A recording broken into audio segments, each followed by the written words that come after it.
humans are insatiably curious. We have been asking big questions since the dawn of history about knowledge, origin, and destiny. Their importance is obvious.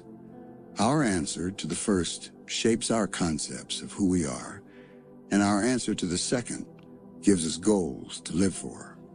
Taken together, our responses to these questions frame up our worldview, the meta-narrative or ideology that directs our lives and shapes their meaning, the framework of which we are often barely aware.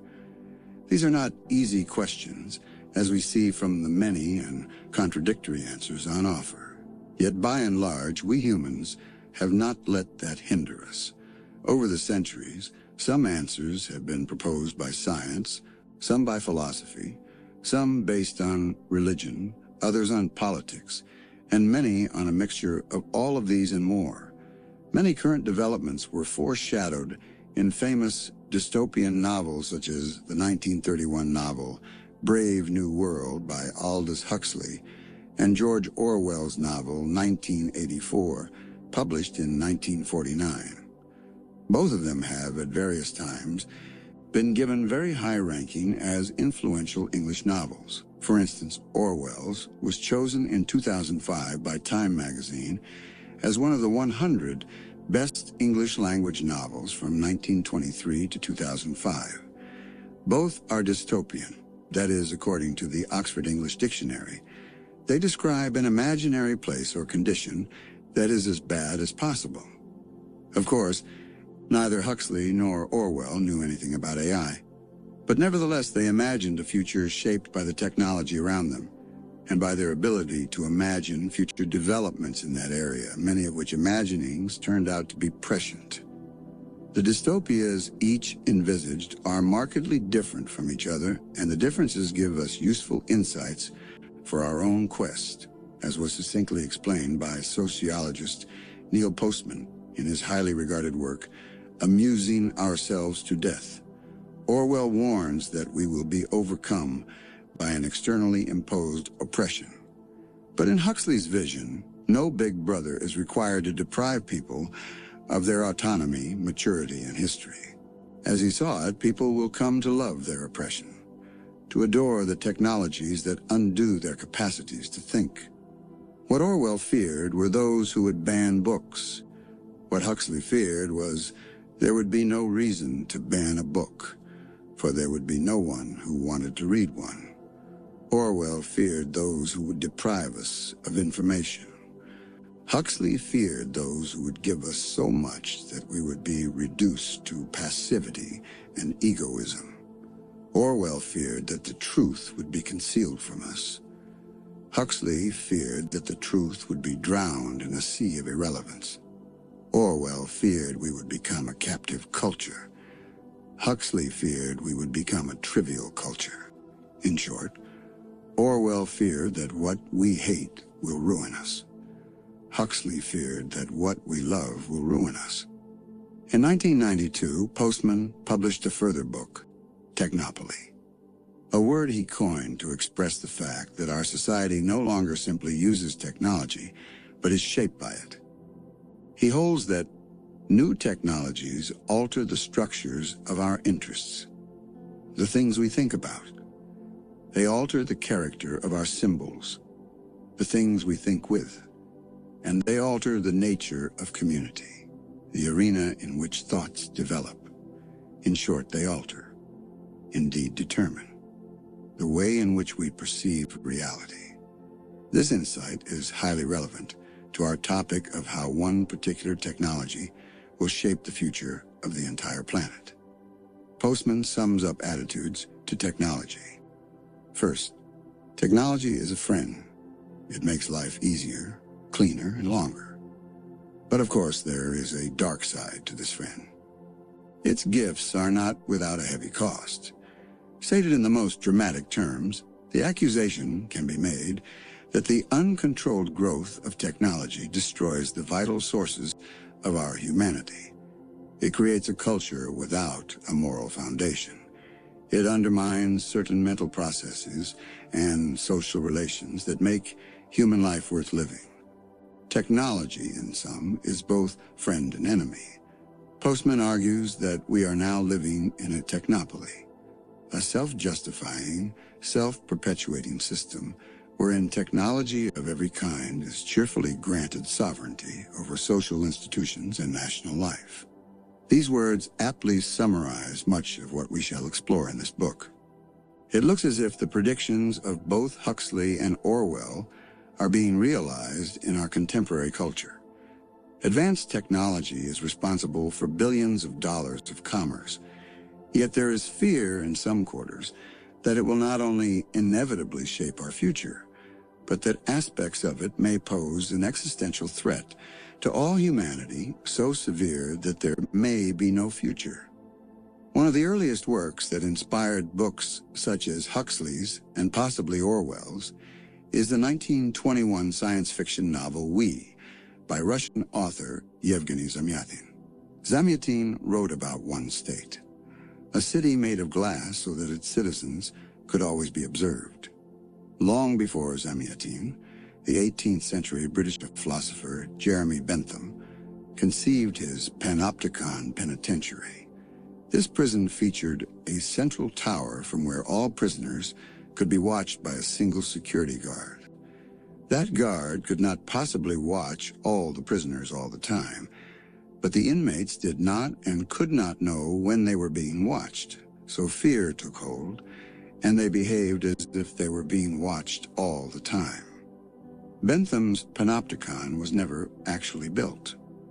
In 1965, the American historian Gertrude Himmelfarb published the essay The Haunted House of Jeremy Bentham, and was subsequently active in depicting Bentham's mechanism of surveillance as a tool of oppression and social control. This idea was picked up by the French philosopher Michel Foucault in his 1975 book Discipline and Punish, where he used the panopticon as a metaphor to describe how authoritarian societies subjugate their citizens. He describes the prisoner in a panopticon as being under asymmetrical surveillance. He is seen, but he does not see. He is an object of information, never a subject in communication. As a result, since he fears punishment, he polices himself. In 1988, Shoshana Zuboff, in her book In the Age of the Smart Machine, The Future of Work and Power, used the idea of an information panopticon to describe how computer technology could make work more visible by enabling managers to track workers without their knowledge. In 1984, Orwell used an idea similar to Bentham's, where he conceives of a surveillance state with ubiquitous telescreens in which what citizens said and did was continuously monitored. He writes, "There was, of course, no way of knowing whether you were being watched at any given moment. You had to live in the assumption that every sound you made was overheard, and except in darkness, every movement scrutinized. That function is provided in part around the world by CCTV. If only Bentham had known about it." Orwell envisaged something much more sinister, however. A world subject to newspeak and thought control through blanket surveillance in a totalitarian state. The former was an imposed restriction of the language of discourse. Don't you see that the whole aim of newspeak is to narrow the range of thought? In the end, we shall make thought crime literally impossible, because there will be no words in which to express it. While this did not happen by the year 1984, it takes little imagination to draw connections to our present cancel culture, permeated by political correctness and woke speak. Orwell's world is with us already, and the list of unacceptable trigger words grows daily. Even local governments in the UK are issuing guidelines to counselors and staff about what they can and cannot say. No more mother and father, but birthing parent. No more white Caucasian or foreign. No more lifestyle choice, deprived neighborhoods, or disabled. One suspects that the architects of such developments are well aware of Orwell's idea that those who control language control thought. Contemporary surveillance systems, particularly but not only in China, use advanced facial recognition technology to pick individuals out of a crowd, able to recognize their ethnicity and even estimate their emotional state and reliability as citizens. This highly sophisticated technology owes its existence to developments in AI, which in its most familiar form involves a computer equipped with an algorithm designed to recognize a specified pattern in a large database. The more formal definition, given in 2019 by the Organization for Economic Cooperation and Development, OECD, an AI system is a machine-based system that is capable of influencing the environment by producing an output, predictions, recommendations, or decisions for a given set of objectives. It uses machine and/or human-based data and inputs to perceive real and/or virtual environments. 2. Abstract these perceptions into models through analysis in an automated manner, for example with machine learning, or manually. And 3. Use model inference to formulate options. For outcomes, AI systems are designed to operate with varying levels of autonomy. Thus, at the heart of AI are models. That is, mathematical constructs that approximate aspects of real-world systems and enable us to identify patterns, make predictions, analyze outcomes, and make decisions that normally require human intelligence. AI has also been defined as the theory and development of computer systems that can perform tasks normally requiring human intelligence. The term AI is often applied to the machines themselves. Just as the Industrial Revolution was brought about by the invention of machines designed to help with or replace human physical work, the AI revolution involves the invention of systems that facilitate or replace various forms of both human physical and mental activity. There is now a vast array of AI systems spawned by an information technology revolution of unprecedented proportions. AI is not one, but many. How did we get here? It is generally agreed that the first revolution in IT was the invention of the movable type printing press by Johannes Gutenberg in the 15th century. This made information portable in book form and accelerated the spread of ideas. But the speed and range of the transmission of information were not significantly increased for another 4 centuries, until the introduction of the steam railway in 1825. Several years later, in 1837, Samuel Morse introduced virtually instant communication through the invention of the electric telegraph. Alexander Graham Bell's telephone followed in 1875. The next step was removing dependence on wired connections, which occurred in 1895 with Guglielmo Marconi's invention of the wireless, ushering in the age of radio communication. Another revolution, conceived somewhat earlier around the time of the invention of the telegraph, began when Charles Babbage came up with the idea of a programmable computer in the 1830s, though his analytical engine was never completely built. In 1843, English mathematician Ada Lovelace wrote the world's first computer program.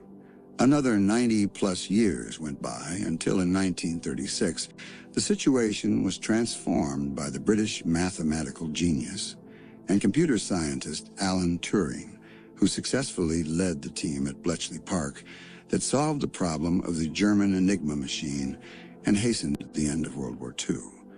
Turing suggested that a computer could be regarded as intelligent if a human interrogator who puts questions to it cannot determine whether its answers come from a human source.